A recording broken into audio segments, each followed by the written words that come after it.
Okay, I think we're good. Hello and welcome to Kai Chi Alchemy. You can call me Katchi. This is a space of love, y'all.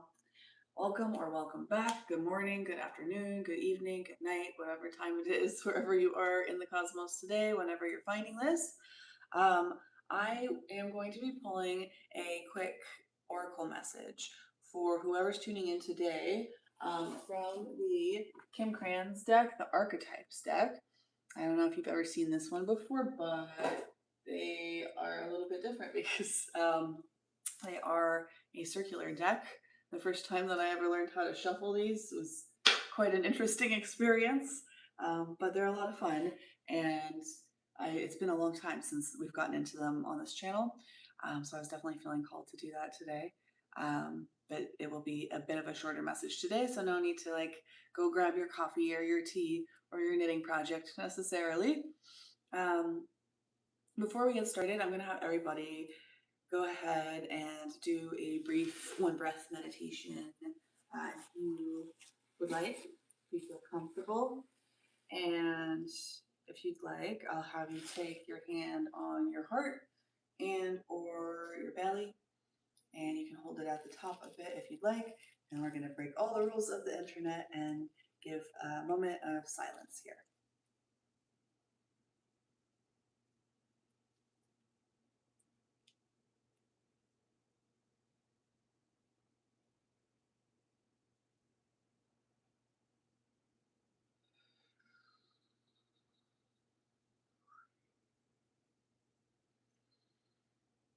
So welcome to this new series, Tarot by Nightlight, Candlelight, Purple Light. Purple may be significant, maybe something about 6 or 7.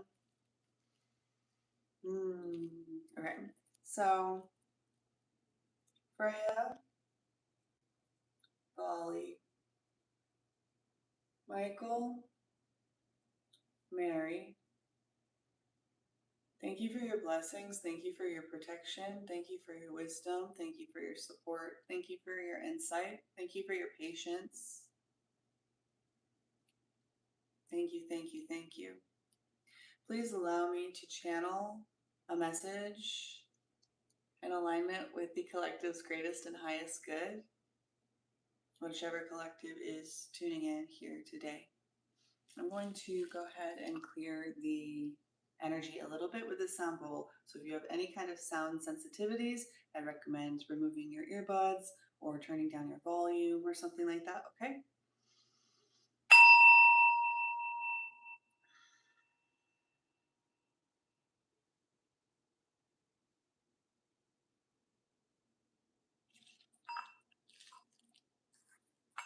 Yeah.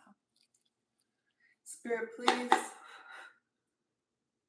What is the collective's vibe today? What do they need to hear? Where are they at? Whoever's tuning into this, whenever it finds them.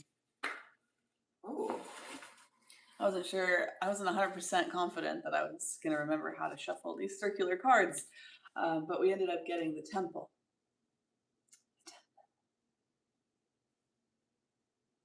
And prayer hands right there. Yeah. And kind of some pyramid symbolism. I am terrible with Roman numerals, but I'm pretty sure this is 39. I think you can read that forwards and backwards pretty well. So if you are good with Roman numerals, feel free to let me know. Hello, Dylan. So the temple, it was called? Yes. The temple. You may or may not be getting a sense already of what this means to you. Oftentimes that will happen, especially with this deck. It's a very interesting one. It's very broad. But sometimes that's the type of perspective that we need. So I believe this one is on page 141. Okay. Yes, the temple. And here it says, When light, reverence for all, life as sanctuary. When dark, idolatry, cults, and strict spirituality. To go deeper, there is a recommendation to read Now is the Time by Hafez, Hafez. I'm pretty sure that that's a poet.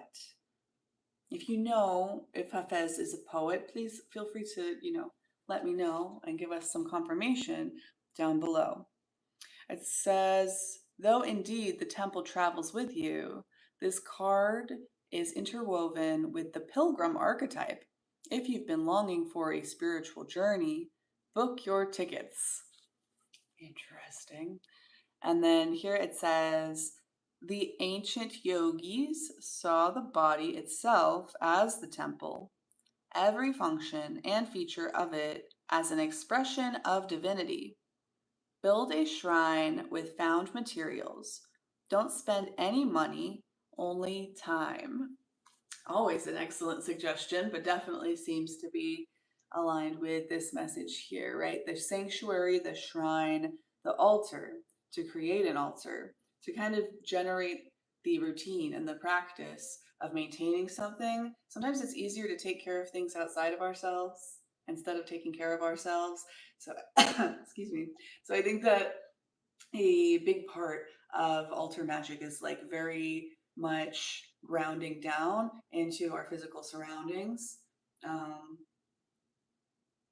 and creating that practice for the moments when it is more challenging to get ourselves to do the things that we need to do for our own bodies. And then often the experiences that we have physically within an altar space bring us somewhere mentally where we choose to take care of ourselves physically. It's a nice little interwoven cycle there. Hello, Manifestation 2007. Welcome. So I'm going to read the entry for the temple here. And here it says, when we think of the temple, we often envision an architectural structure in a far-off land.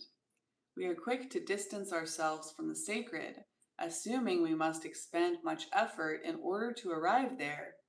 Yet the temple is a universal and omnipresent energy accessible in the highest and lowest, richest and poorest of places.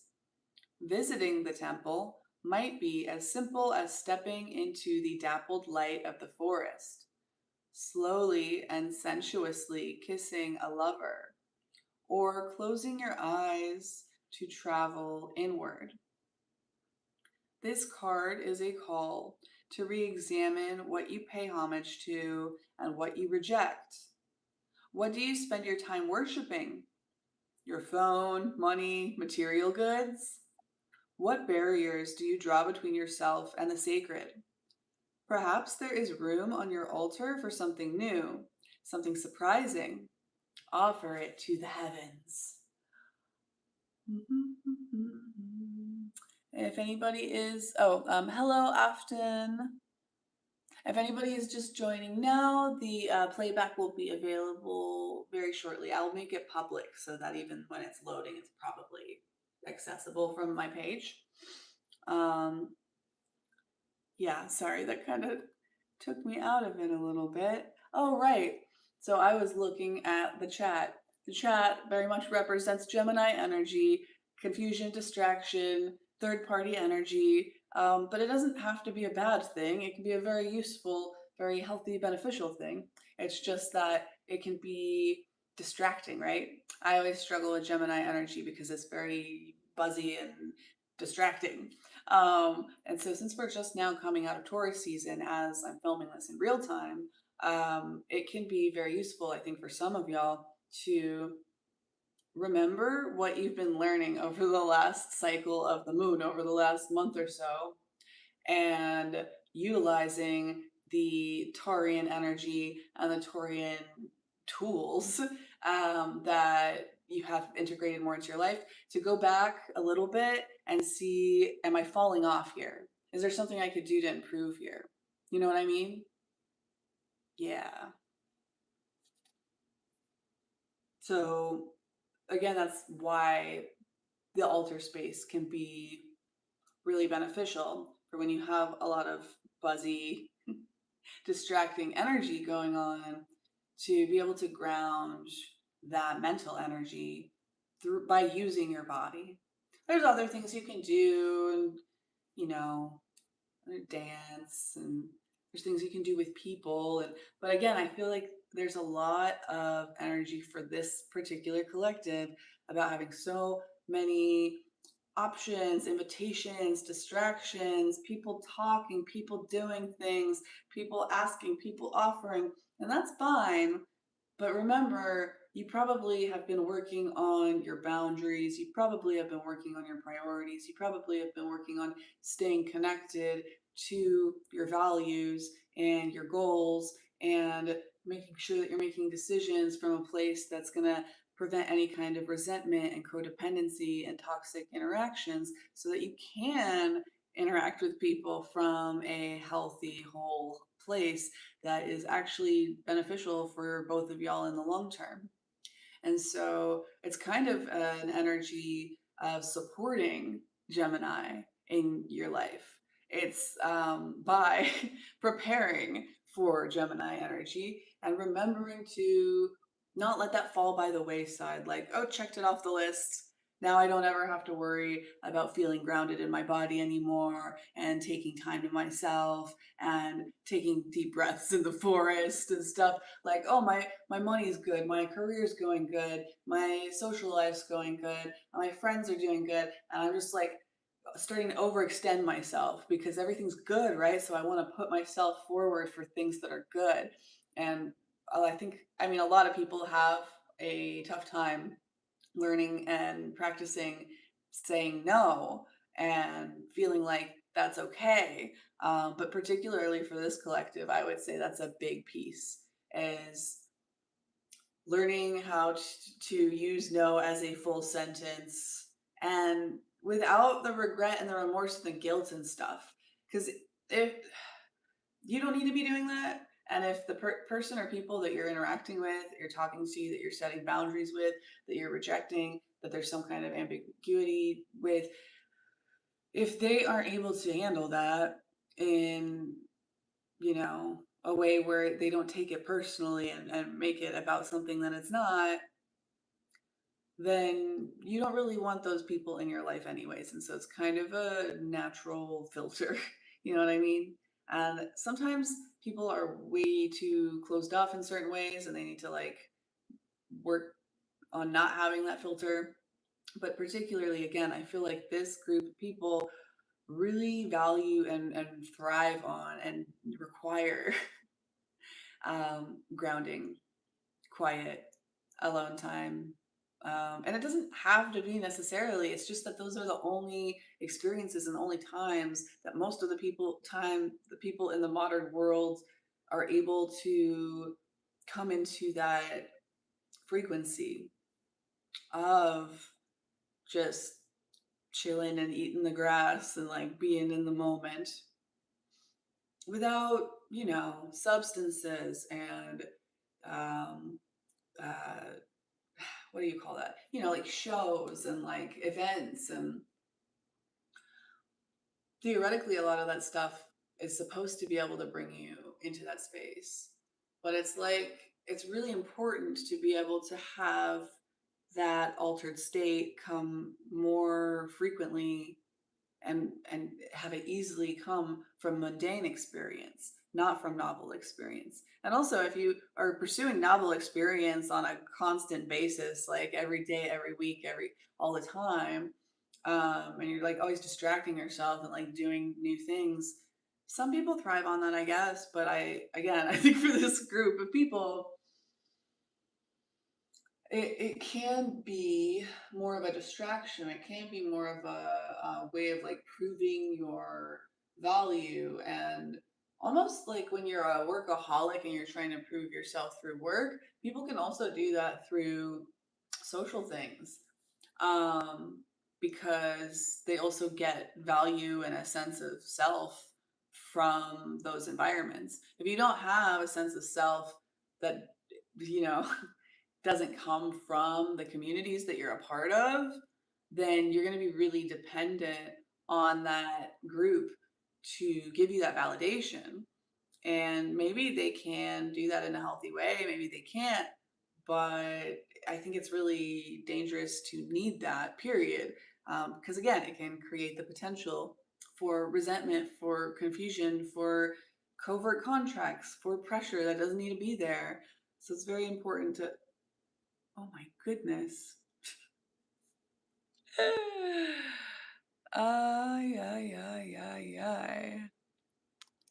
Ga-da-ba-ba. Hello, Philippines. Ba-ba-ba-ba-da. Oh my gosh, so many comments. I want to make sure I got to them all, but I'm not sure if I am gonna miss something. Yeah, cool. Yeah, so again, the temple. You can meditate on this image. It could be very useful for you. Or you can take some time in the golden green light of the grass and the trees and whatever nature you have available to you out there, and sit in contemplation and meditation and connect to that Taurian energy, being on the surface of finding the sacred in the mundane. And I mean, that looks like one person right there, right? That looks pretty like solitude. And the temple is a place of quiet, it is a place of solitude, it is a place of sometimes coming together with other people who value that reverence and that ritual. And you know what I mean?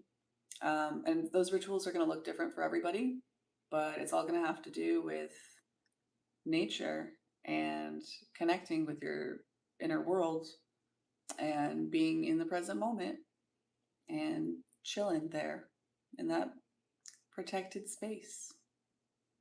Yeah. All right, I guess it's time to get those community guidelines going. Am I able to kick this guy out here? Let me see. Add as moderator, put user in timeout, or remove. How about I just put you in timeout for the first time with everybody, just as a standard, just in case, for 24 hours. The trader guy. Excellent. And then who else did we have here? Afton Lit. Also, I'm going to put this user in timeout for 24 hours. And any of the people that come in here to say, said hi, because I mentioned that that was a dumb thing to do in one video once. And then they like got together and started doing it together, which I find hilarious. But I would like to be able to actually get to the comments for people that matter. And like, it's just too much for my eyeballs. So sorry, not sorry. I guess this is kind of on theme though, isn't it? And now that I have created the space to not waste and not be overwhelmed and overstimulated by things that are distracting and don't matter and pulling me out of my Taurian energy, I'm gonna go do my date with my yoga mat and get ready for bed and drink tea and stuff. So whatever that looks like for you, go do the thing. And thank you guys so much for being here today. I hope you have a beautiful rest of your day. Love, light, peace, and personal responsibility.